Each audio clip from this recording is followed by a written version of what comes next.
Como introdução à sua primeira lição sobre imaginar, Dom Juan abordou a segunda percepção como um progresso.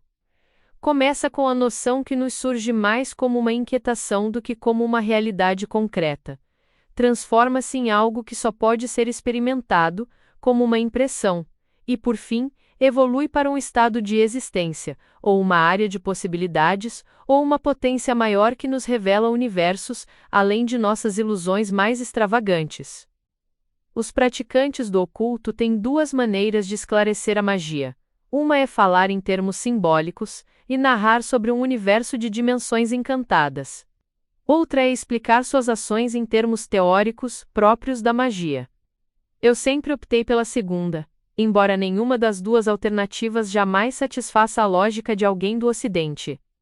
Dom Juan me afirmou que, ao descrever de forma simbólica a segunda percepção como um progresso, ele queria expressar que, sendo um resultado do deslocamento do ponto de união, a segunda percepção não é algo que ocorra de forma espontânea.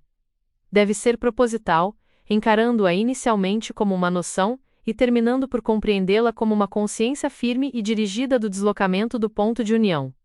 Vou ensinar a você o primeiro passo para o domínio, disse Dom Juan, começando sua orientação sobre... Por exemplo, você pode sonhar que está em sua sala de estudos.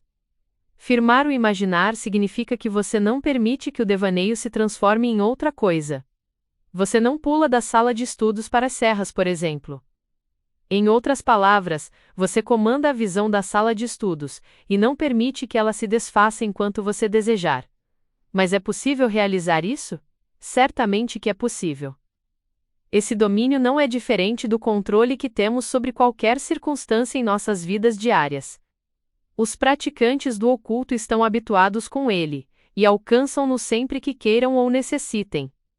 Para se habituar com ele, você deve começar a realizar uma ação bastante simples. Esta noite, em seus devaneios, você deve observar as mãos. Não conversamos muito mais sobre isso na consciência de nosso mundo habitual.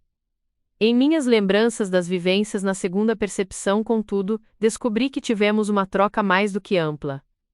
Por exemplo, eu manifestei meus sentimentos sobre o nonsense da tarefa, e Dom Juan sugeriu que eu deveria encará-la em termos de uma busca divertida, em vez de solene e sombria.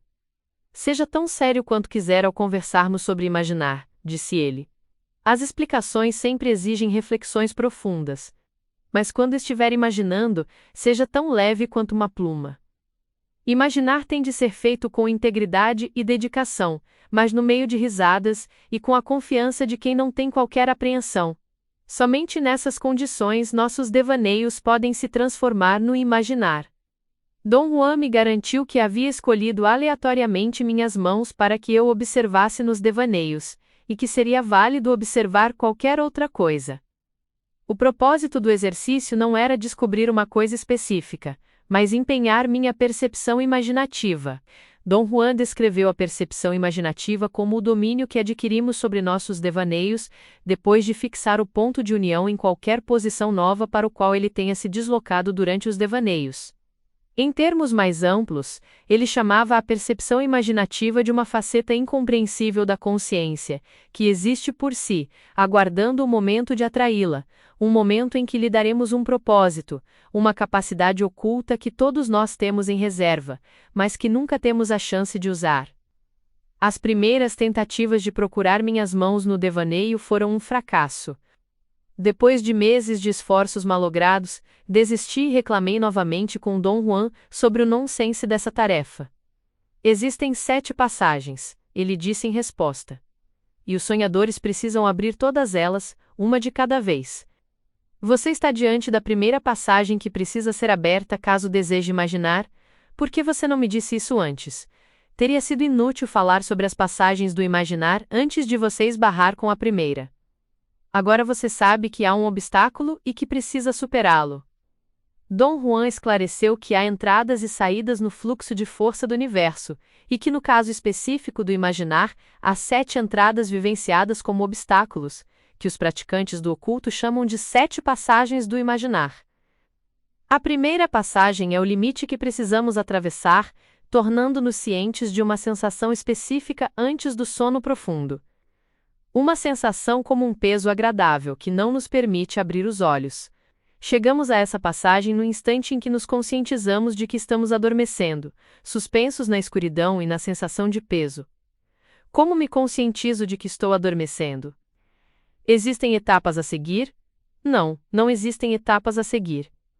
Só precisamos tentar que temos consciência de estar adormecendo. Mas, como se tenta que estamos cientes disso? É muito difícil se falar a respeito da tentativa.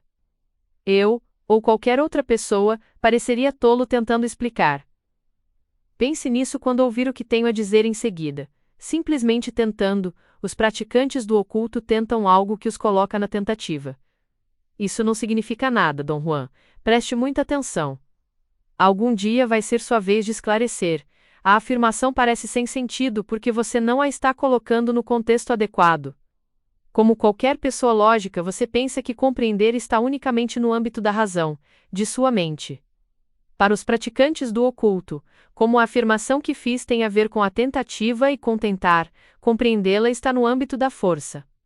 Os praticantes do oculto acreditam que, se tentarmos essa afirmação para o corpo de força irá entendê-la em termos completamente diferentes dos termos da mente. O segredo é buscar o corpo de força. Para isso você precisa de vigor. Em que termos o corpo de força entenderia essa afirmação, Dom Juan? Em termos de um sentimento corporal, o que é difícil de descrever. Você precisa vivenciar, para saber o que estou dizendo.